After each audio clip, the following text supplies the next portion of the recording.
Buskangni Loksoba Chongmarino Nahari CPM GMP Rogbo Ukulogo Usulei Tonglia Tini Kaisa Loku Kutung Panda Songtjamani Mangpli Kasakha Korbugo O Panda Phaimanjak Phaikha MLA Boronggonang Jitendra Chaudhary tei bo Sabo Dofano Naikulkha tei Sabo Dofano Thogakhe hini amhai kok narakha এদিকে তো মানে এখন বাংলাদেশ বা বাম দিকে 5 kilometre রাস্তা ছিল না। আর ত্রিপুরার যে তৎকালীন যারা প্রজাদের নিয়ে তৎকালীন রাজারা যেমন খুব আবেগের কথা বলে, আমার প্রজা আমার রাজ্যবাসী, ঠিক তেমনি এখন রাজা না থাকলেও আজকের দিনে রাজারাও,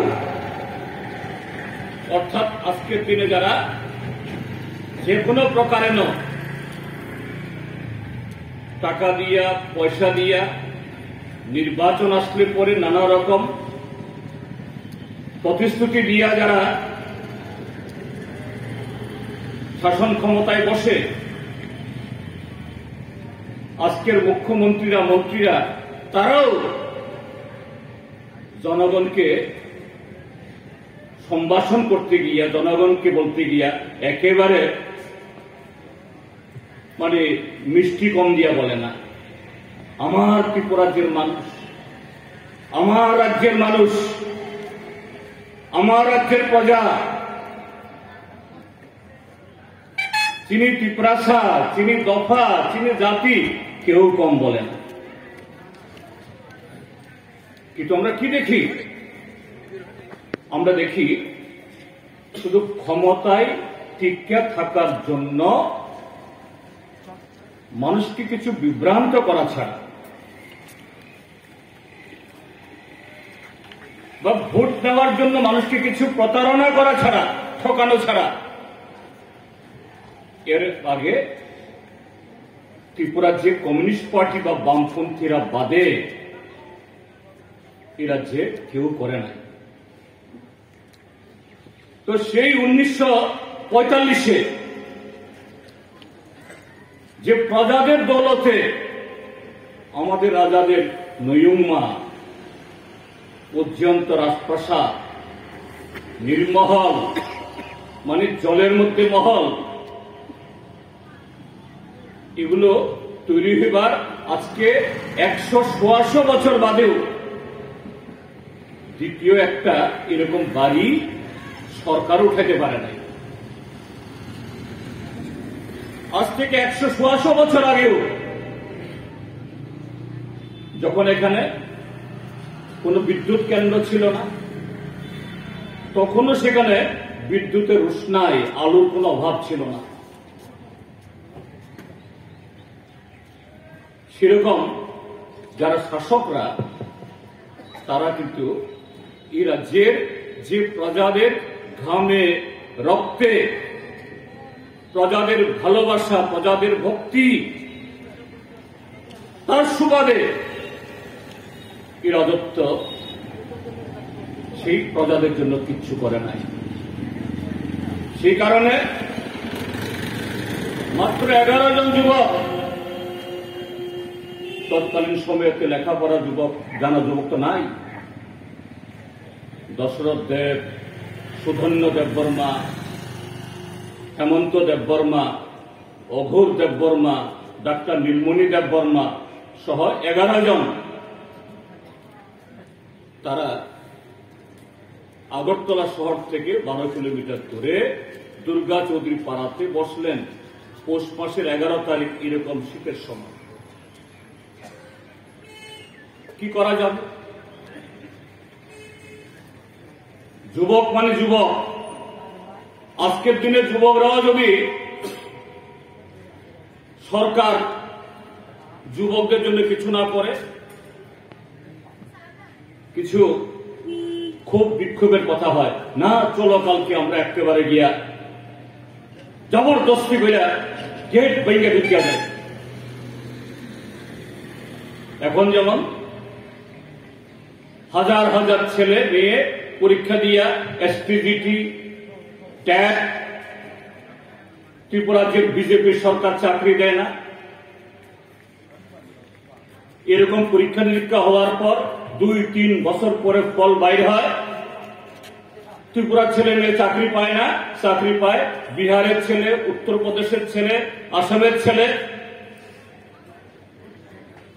এই তো গতকাল আগরতলাতে এসটিজিটি পাস করা যুবকরা গিয়া মুখ্যমন্ত্রী যখন দেখা করে না, পুলিশের সাথে দস্তাদস্তি করে চলো। যুবক আজকে যুবক যেমন করে, 80 বছর আগে যুবকরাও এরকমই আলোচনা করছেন। আগামী 20 বছর বাদে, 50 বছর বাদেও যদি সরকার বা শাসক দল যদি এরকম যুবনকে ঠকায়, তারাও করব। কিন্তু এই যুবকরা, দশরথ দেব, সুদন্য, অঘুররা, তারা কিন্তু ওই রকম যে গুসা কইরা চলো আগুন লাগাইয়া দিই, চলো গেট ভাঙিয়া লাই, চলো রাজবাড়িতে ডিল মারি, এটা করে নাই। যত্ন খুলুম খান, সবাইকে নমস্কার। অগাছা, আজকে এখানে আমরা গণমুক্তি পরিষদের জন্মলাভ করার পর 1948 ইংরাজিতে, তার এবছর 75 বছর,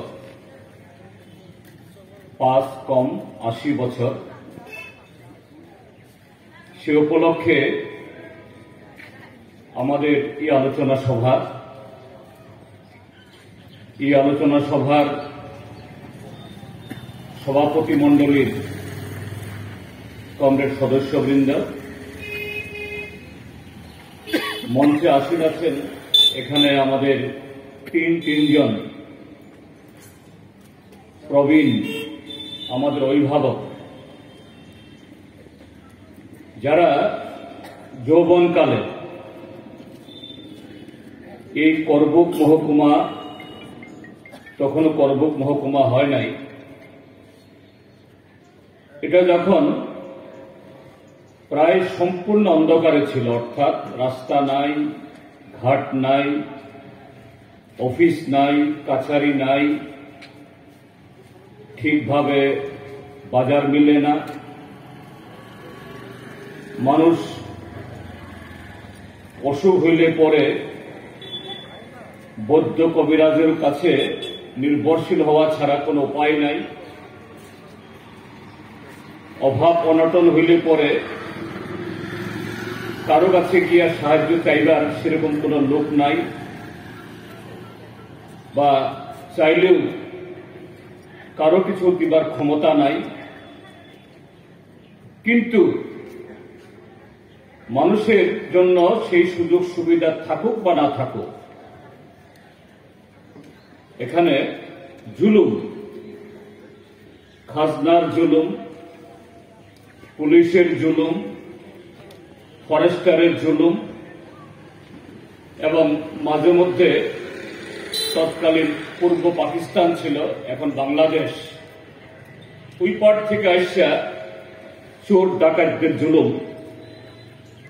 তার বিরুদ্ধে লড়াই করে সারা জীবন না খাইয়া না দাইয়া খালি পাইয়া হাইটা যারা আজকের দিন আনার জন্য, অর্থাৎ আজকের ত্রিপুরা, আজকের এই গোমতী জেলা, আজকের এই করবুক মহকুমা, হ্যাঁ, এটা সাংঘাতিক। এই জেলা বা এই মহকুমার উন্নয়ন হয়েছে, এই কথা আমরা দাবি করি না, কিন্তু একটা সভ্য দেশে